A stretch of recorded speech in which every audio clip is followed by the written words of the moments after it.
여러 번 연기되었던 테슬라의 배터리 데이가 드디어 한국 시간 기준 23일 새벽 5시 30분에 열리게 됩니다. 이 내용도 통역 중계를 할 계획인데 그 전에 저도 준비를 할 겸 어떤 내용을 기대할 수 있는지 정리해 보았습니다. 일단 크게 두 가지에 초점을 맞출 수 있을 것 같습니다. 배터리 자체의 성능 변화와 배터리의 생산 환경 변화, 그리고 이를 통해 궁극적으로 마해선으로 여겨지던 킬로와트아워당 100달러 이하를 달성해 기존 내연기관차의 소매가보다 전기차의 소매 가격이 더 낮아질 수 있는가가 핵심일 것입니다. 배터리 생산과 관련해서 테슬라는 작년 주주총회에서부터 배터리 공급망을 더욱더 통합할 것이라고 이야기했었습니다. 그리고 직접 배터리 디자인과 생산에 더욱 관여하여 배터리 성능 향상과 생산 능률을 올릴 것이라고 하였습니다. 배터리 자체의 마진이 높은 편은 아니지만 생산 자체를 통해 이 마진도 줄이면 테슬라의 비용 절감 효과도 있습니다. 먼저 배터리 자체 성능 중에서도 배터리 셀에 어떤 변화가 예상되는지 살펴보겠습니다. 배터리 자체는 더욱 큰 폼팩터 셀이 나올 것으로 예상됩니다. 모델 3에서 폼팩터 셀이 더 커졌듯이 이번에도 그렇게 될 것으로 예상됩니다. 이 예상에 아주 무게를 실어주는 사진이 공개되었는데요. 바로 일렉트랙에서 공개한 배터리 사진입니다. 일렉트랙에 따르면 다양한 출처를 통해서 이 사진이 테슬라의 새로운 배터리 셀이 맞다고 주장하였고, 만약 이게 사실이라면 배터리 셀의 실린더 부피가 기존 배터리보다 5배 가까이 늘어나게 됩니다. 이 경우 기존의 4000개의 배터리 셀을 배터리 팩에 넣던 구조를 1000개 이하로 줄일 수 있게 됩니다. 그리고 이건 뒤에 이야기하게 될 공정 과정에서 효율성과도 아주 큰 관련이 있죠. 이렇게 셀의 크기가 커지게 되면 에너지 밀집도에서 큰 장점이 있습니다. 배터리가 작으면 팩 안에서 실제 배터리와 비교해서 배터리 셀의 케이스가 차지하는 비율이 높아져서 효율성이 떨어지게 됩니다. 그래서 보통은 큰 셀이 더 좋지만 분명 거기에는 단점도 있습니다. 배터리 셀의 크기가 커지면 그 안에 전자와 이온이 이동해야 되는 거리도 당연히 커지게 됩니다. 그리고 이에 따라서 더 많은 저항이 생기고 그래서 더 많은 열이 발생하게 되죠. 이 열은 배터리의 수명과 성능에 부정적인 영향을 끼칩니다. 그런데 여기서 일론이 생각보다 더 중요할 것이라고 트윗을 날렸던 Tabless Battery Cell 특허가 이 문제를 해결해 줄지도 모릅니다. 일론이 이렇게 말을 했던 이유가 Tabless Battery Cell 디자인이 크기가 큰 셀에서도 전자와 이온이 이동해야 되는 거리를 줄여줘서 셀 크기로 인한 추가로 발생할 열을 막아주는 것 아니냐는 추측이 되고 있습니다. 만약 이게 사실이라면 커진 배터리 셀의 장점은 지키고 단점은 보완할 수 있게 되겠죠. 또한 제조 과정에서도 더 큰 폼팩터 셀 사용이 이점이 될 것이라고 예상되고 있습니다. 일론이 더 큰 배터리 셀 사진에도 부정을 하지 않고 배터리 데이가 완전 인세인, 미쳐 날뛸 거라고 한 것을 보아서 아마도 맞을 확률이 높은 것 같습니다. 그래서 이번 배터리 데이에서 폼팩터 셀의 크기가 아주 재미난 관전 포인트가 될 것입니다. 100만 마일, 즉 160만 킬로미터를 달릴 수 있는 배터리가 또 다른 주요 포인트입니다. 이 말을 다르게 하면 4000번 정도의 충전을 배터리 커패시티에 큰 저하 없이 할 수 있다는 의미입니다. 사실 100만 마일 배터리 자체는 벌써 존재해서 엄청 대단한 내용은 아닙니다. 문제는 기존에 존재하던 100만 마일 배터리가 보편적으로 사용되기에는 한두 가지의 문제가 있었다는 것이죠. 예를 들면 에너지 밀도가 낮아서 장거리 주행을 못한다던가, 너무 비싸다던가, 너무너무 비싸다던가 하는 문제들이죠. 테슬라는 벌써 솔라 패널에는 100만 마일 배터리를 많이 쓰고 있습니다.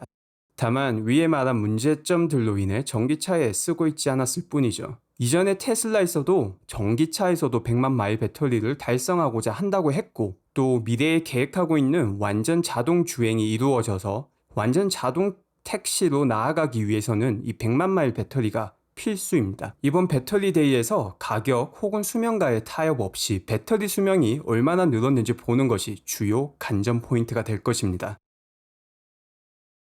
과거 테슬라는 슈퍼차징 능력을 90kW에서 120kW로, 이걸 다시 150kW, 그리고 최종적으로는 250kW까지 키웠습니다. 그리고 유리창이 날아갔던 사이버 트럭에서는 충전 능력이 250kW 플러스라고 더 향상되었음을 암시했죠. 얼마 전 경쟁사인 루시드 모터에서 발표한 신규 전기차 루시드 에어에서는 350kW 충전이 가능하다고 했습니다. 전기차 시장에서 선두를 자처하는 테슬라이기에 경쟁사에서 더 높은 충전 능력을 보유하고 있는 상황을 손 놓고 보고 있진 않을 것입니다. 아직은 추측 단계이지만 V3 슈퍼차지는 기존 V2보다 충전 능력이 많이 향상되어 공식적으로 발표된 볼티지와 앰퍼리지만 따라도 400kW 이상의 충전이 가능한데, V2에서 앰퍼리지를 실제 앰퍼리지보다 낮게 표기했던 점을 감안하면 이론적으로는 680kW까지 충전이 가능합니다. 하지만 충전 과정에서 발생하는 오버히팅 등을 피하기 위해서 위에 400kW와 680kW 사이의 충전을 V3 슈퍼차지에서 지원하게 될 듯합니다. 이 역시 배터리데이에서 확인할 수 있겠죠. 지금까지 배터리 자체 성능과 관련된 내용을 보았으니 이제는 생산 환경 변화를 보도록 하겠습니다. 생산 환경에서 먼저 볼 것은 배터리 성분 변화입니다. 배터리에 들어가는 재료 중 가장 민감한 재료 중 하나가 코발트입니다. 코발트는 가격이 비쌀 뿐 아니라 코발트를 채집하는 과정에서 사람에게 유해한 영향을 줘서 인권 문제도 연관이 있는 광물이죠. 벌써 2018년에 일론이 다음 세대 배터리에는 코발트를 사용하지 않는다고 말을 했었으니 역시 배터리데이에서 하나의 관전 포인트가 될 것입니다. 사실 중국에서는 코발트를 전혀 사용하지 않는 리튬철 인산염 배터리를 벌써 만들어서 중국에서 올해 말 모델 3에 적용할 계획입니다. 하지만 이 배터리의 경우 주행거리가 짧은 도시형 택시에는 적합하지만 주행거리가 긴 북미 드라이버들에게는 적합하지 못하다는 단점이 있죠. 이처럼 코발트 유무를 떠나 전기차의 사용 목적에 따라 적합한 배터리의 형태가 많이 다를 수 있습니다. 그렇기에 다양한 배터리를 차의 목적에 맞게 다양하게 생산하는 방향으로 테슬라가 나간다고 해도 크게 놀라운 일은 아니죠. 다만 실제 그런 방향으로 가는지는 역시 배터리데이에서 확인해야 될 것입니다.